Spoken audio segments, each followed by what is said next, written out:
Hello friends, Jitin from ATS accounts. दोस्तों, आज हम बात करेंगे टीडीएस का कंप्लीट प्रोसेस कि टीडीएस किन किन हेड्स पे अप्लाई होता है, टीडीएस के डिडक्शन की हम क्या एंट्री करते हैं, टीडीएस डिडक्शन के बाद में टीडीएस की पेमेंट हम कैसे करते हैं, टीडीएस की रिटर्न कैसे फाइल करते हैं। तो दोस्तों, ये टीडीएस का कंप्लीट प्रोसेस समझने के लिए वीडियो को लास्ट तक देखें। दोस्तों, टीडीएस होता क्या है? TDS stands for TDS deducted at source.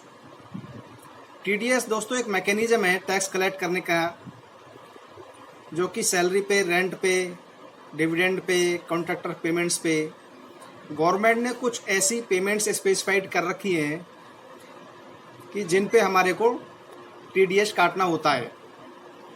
तो उन पेमेंट्स पे यदि हम कुछ सर्टेन पेमेंट्स करते हैं तो उस पर हमें टीडीएस काटना होता है और उस टीडीएस को फिर हमें गवर्नमेंट के अकाउंट में जमा कराना होता है। तो दोस्तों, टीडीएस से जब हम डिडक्ट कर लेते हैं तो टीडीएस डिडक्शन के बाद में हमारे को क्या एंट्री करनी पड़ती है वो हम डिस्कस करेंगे। तो दोस्तों, टीडीएस डिडक्शन की जनरल एंट्री जो हम पास करते हैं, सपोज करो हम किसी को रेंट 20,000 रुपये, 2 लाख का रेंट पे कर रहे हैं।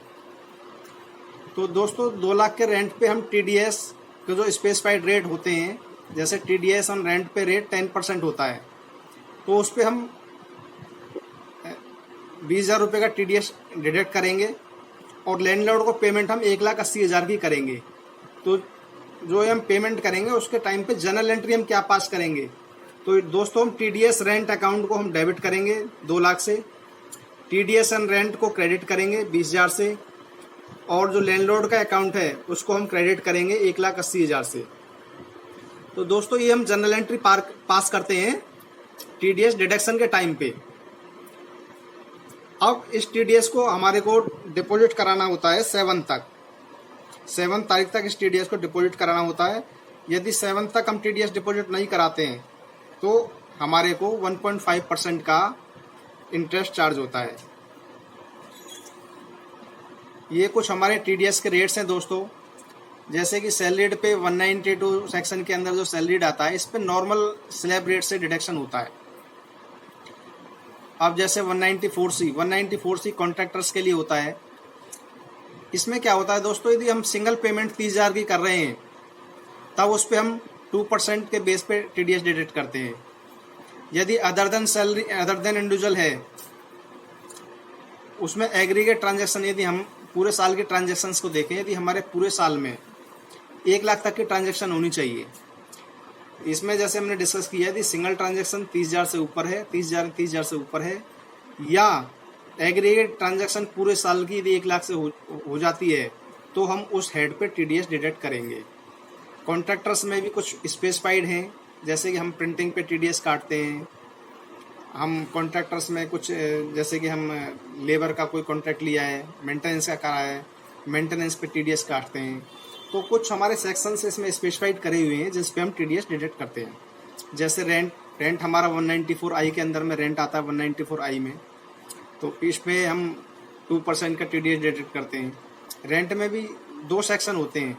एक रेंट में हमारा rent on plant and machinery पे आता है, जिसकी लिमिट हमारी 2,40,000 तक की है, और एक रेंट हमारा लैंड एंड बिल्डिंग पे आता है, जिसपे कि लैंड एंड बिल्डिंग पे रेंट का जो रेट है वो 10% है। तो ये इसमें चार्ट में स्पेसिफाइड कर रखे हैं, जो कि टाइम टू टाइम रेट हमारे चेंज भी होते रहते हैं। तो इसको तो आपको थोड़ा सा अपडेट रहना पड़ेगा टाइम टू टाइम, कि जो चेंज हो रहे हैं उसको आपको रिसेंटली अपडेट रहना पड़ेगा। उसके बाद दोस्तों, हमारा टीडीएस डिपॉजिट।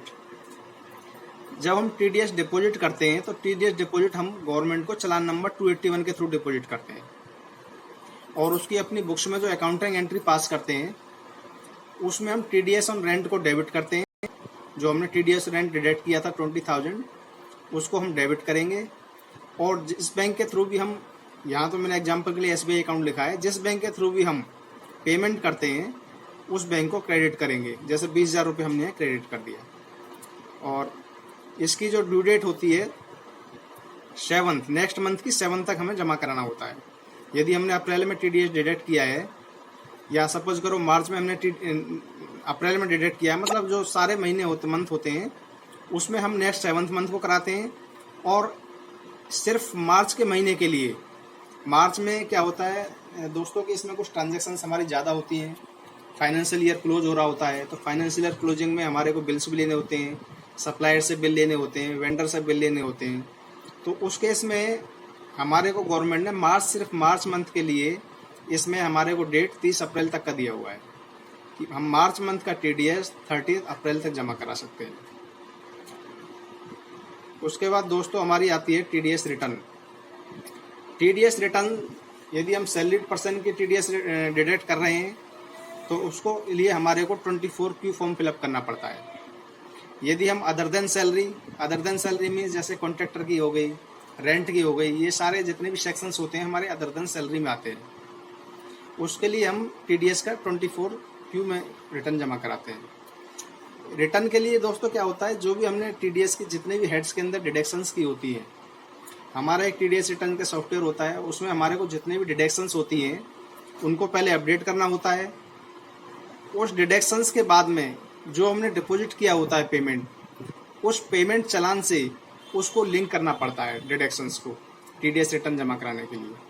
TDS रिटर्न्स की जो हमारी डेट है क्वार्टरली रिटर्न में जैसे 30 जून के हमारी 31 जुलाई है, 30 सितंबर की 31 अक्टूबर है, 30 दिसंबर की 31 जनवरी है और 30 मार्च की। इसमें भी हमारे को लास्ट फाइनेंशियल ईयर क्लोजिंग में हमारे को ट्रांजेक्शन ज़्यादा होती हैं, तो इसलिए हमारे को इसमें टाइम दिया गया है 31 मई तक का।